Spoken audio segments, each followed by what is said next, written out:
Good day and welcome back to another Dbz Dokkan battle video, and in this video we are going to take a look at the Extreme Super Battle Road Extreme Class only stage, and we're going to take this stage on with the Ginyu Force essentially.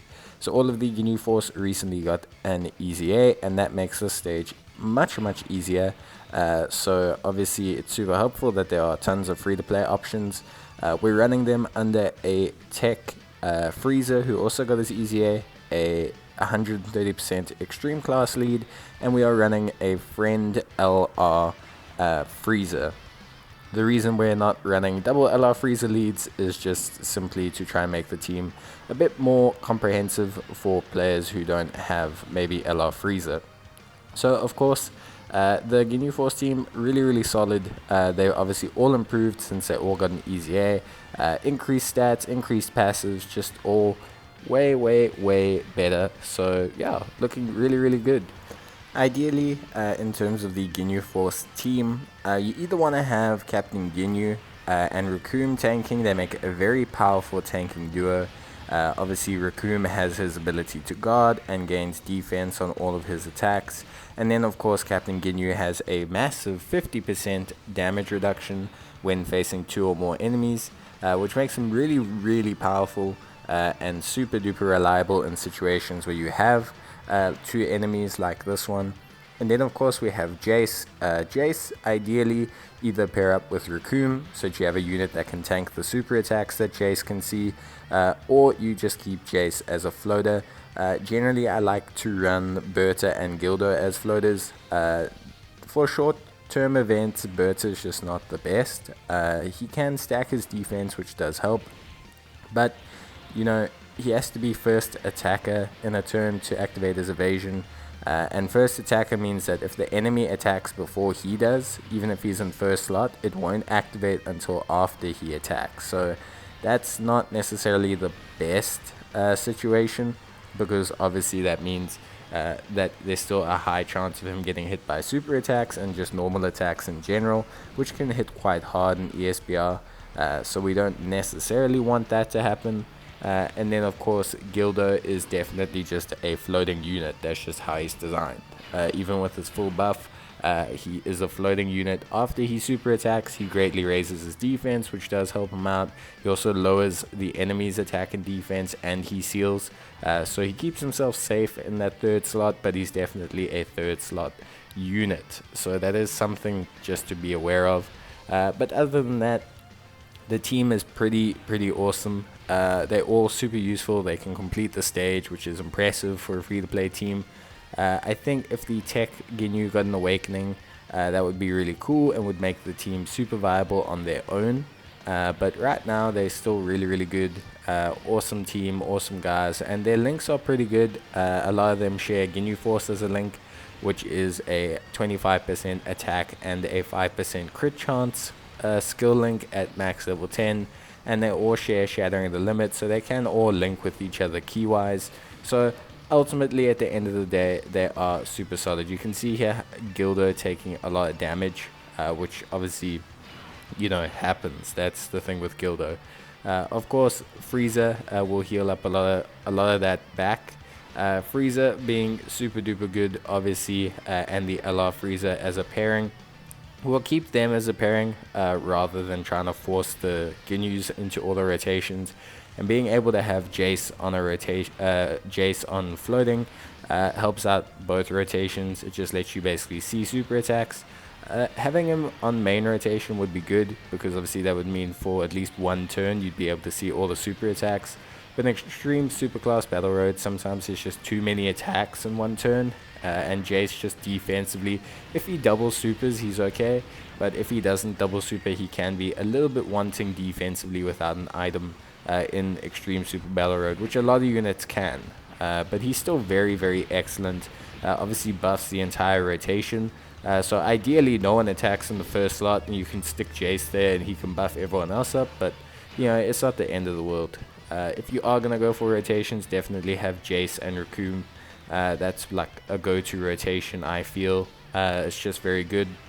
And then of course Berta, he does gain additional attack and defense for orbs. So if you get him a ton of orbs, he's okay. and once he's fired a couple super attacks, he's more than fine. But you know, he does have like some hindrances because he is a long form kind of unit. He is built for fights where he's going to be able to get multiple super attacks off. He can fire 2 or 3 super attacks in the second and third slot, which is really good though. So do keep that in mind, obviously. Of course, you know, with these type of situations, you do just want to make sure that you keep the units that you want on a rotation as best you can. But you know, you don't need to take any risks, so just assess each situation individually. The second stage here can be quite difficult, so hopefully you either get your Dokkan attack in this stage and you can clear up all of the enemies, or alternatively you can try and save your Dokkan attack and use it for the third phase. In terms of damage dealers, all of the Ginyu Force deals some decent damage. I would say definitely Gildo, Berta and Jace are a little bit further down the damage spectrum than Recoome and Ginyu. So if you are going to get your Dokkan attack with either of those units, try and make sure that you get it with Recoome or Ginyu. And Recoome hits hard only after he's really taken some hits, so he's not really someone that you should just like try and use overall. You know, just obviously focus on building up around those units and you should be fine. Hopefully you get your Dokkan attack after Recoome's at least built up some of his attack and defense, so that'd be much better overall. So other than that, there's nothing else really. Ginyu's obviously probably the best damage. He's the best unit probably out of the Ginyu Force. He has great defense in fights against a single enemy. He has really good defense in fights against more than one enemy because of that damage reduction. 50% damage reduction is a lot because obviously Ginyu, you know, can't take a lot of damage. He also seals on his super attack, and he also just does like 2.5 million. So, you know, Ginyu, very impressive as a unit. Just really good. Definitely would say he's the best, which makes sense because he is Captain Ginyu and he was the best unit before, so you know, it's not unreasonable for him to be the best, just like Pokemon say. So yeah, honestly not unhappy with Ginyu being the best unit. Just super chuffed that he is so useful and so good defensively, and carries really good offense. So you can see here we're managing to clean up the fight. Hopefully we don't have to utilize the Dokkan attack because that would be quite helpful in being able to, you know, just prevent ourselves from wasting it. Ideally, if we do get it, we do want to make sure that we clear up all of the units with it. You don't want to waste on like one unit, but we'll see what happens. In terms of everything else, like I said, Berta here, one nice thing about Berta and Gildo is that they fire their super attacks below the 12 key threshold. I think they only need 8 key to fire their super attacks, so that is quite helpful. Obviously just in being able to, you know, prevent yourself from firing off multiple super attacks or anything like that, and just being able to hold down, well, yeah, just being able to prevent you from missing super attacks, I should say. Sorry. So it enables you to kind of still have them on rotation even if they're not getting the key links that they need, and they can still manifest and get those super attacks and really just prevent themselves from costing. So yeah, really good from their aspect, which is nice for them, and I think they foresee that. Like obviously it was built into them before, but Berta getting his super attacks is very important, so it is just something that needs to happen. And you can see he finishes Gohan, gets the triple super attacks, which is really awesome, and he manages to finish Gohan. And then yeah, if he was getting those triple super attacks all the time, definitely would be dealing out quite a fair chunk of damage. So definitely like good in general, but obviously we're gonna get the Dokkan attack here, which is not great, but it's alright. You know, it's not the end of the world to get it here. We should be fine for the final stage. It's just not ideal because obviously getting the Dokkan attack in the final stage means we would have been able to dish out some good damage to all the units there. Remember, Dokkan attacks also provide heals, which, you know, we don't really need at this point right now. So yeah, it's not the best timing for it, but it is one of those things. It's a difficult thing to time.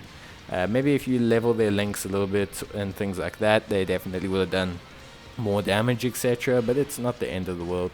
Krillin is sealed because of the power of our Ginyu, and Gildo, of course. So really, really awesome. Remember, Gildo has the ability to seal and stun, which is super helpful. And we'll finish him off with Frieza's active skill. So I guess at the end of the day, nothing wrong with being able to see Frieza's active skill.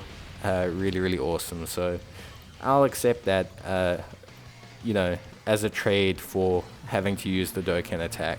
So no real big issues there. One fortunate thing about this team build is that we do have the Frieza, who's going to do some massive damage to this Goku. So we can focus in on Goku and eliminate him.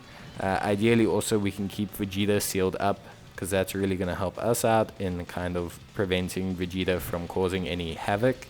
And Frieza hopefully can eliminate Goku quite quickly, which will enable us to kind of just focus down Vegeta and keep him stunned and sealed and everything with Gildo and Ginyu and all of that, and just kind of refocus him down and keep him contained, because that will be obviously best case scenario, due to the fact that Vegeta, kind of is a bit of an issue. But you can see here, Ginyu tanking really well. Obviously he has an item active, but because items are additive to the damage reduction, he basically rocks like 90% damage reduction with an item and has like 130 something K defense. So realistically he's not going to take any damage, which is obviously super good. So yeah, really, really happy about that. And just overall, really impressed with his performance. We've obviously got the double Frieza rotation here, so we are going to want Frieza to do as much damage as possible to Goku. We're going to try and take out Goku with the Frieza rotation, and then we're just going to try and keep the Vegeta contained with Gildo's stuns and seals and everything, just to stop him from firing off super attacks, because his physicalness can cause Ginyu some problems, although the damage reduction should keep Ginyu from taking too much damage. So obviously Frieza's guaranteed crits are going to help us out big time against Goku. You can see there, nice big guaranteed crit. And we're going to have the second attack as well, which is also a crit, so really scoring in on that damage right here. Of course, Frieza does do a lot of damage, but I wouldn't say the legendary Frieza carries the entire team. Obviously, the Easy 8 Tech Frieza is very, very good, especially when paired with him. But definitely the Ginyu Force's Easy A allows them to carry themselves throughout the event. I mean, Ginyu has been super helpful, incredible tank. He's also definitely helped out with his ability to seal. Same with Gildo. That ability to lower attack and defense, seal the unit, has been super duper helpful. Same with Jace, the ability to see super attacks. Has been incredibly helpful as well. Rakum's guard ability has been super helpful. So just overall, the whole team's improvement since their Easy A's come out has been impressive. Like, it's just been way, way better, way, way smoother. In terms of build, most Ginyu Force units are all crit orientated, except for maybe Gildo and Jace, who are a little bit more 50-50.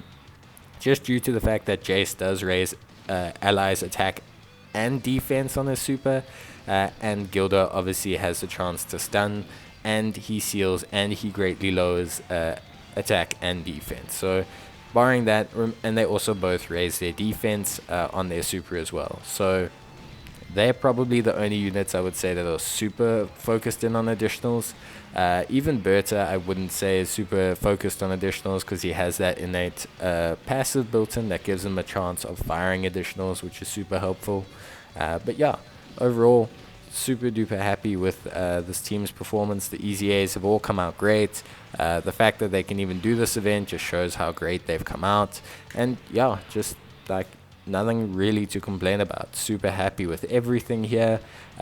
Performance was incredible, and to be able to use five free-to-play units in the form of Berta, Jace, Gildo, Rakum, and Ginyu, and complete something as hard as the Extreme Class Esbr, even if it is with a friend LR Frieza and with a you know, 130% extreme class lead Frieza, it's still super impressive. I mean, there are tons of additional alternative options that you could use as your lead here. So yeah, just super impressive. But we will finish off the fight here with a triple super attack from Frieza. He will clean up Goku and he will clean up Vegeta. So really awesome. And yeah, that's the win. So let me know down in the comments how you're finding the Ginyu Force and their EZA. Have you used them to take on the Extreme Class ESBR stage yet? And just in general, how you're finding the units, what you're using them for, and how cool is it to have such a overpowered team. That's going to be it from me, guys. Stay safe, and I'll see you in the next video. But until then, bye.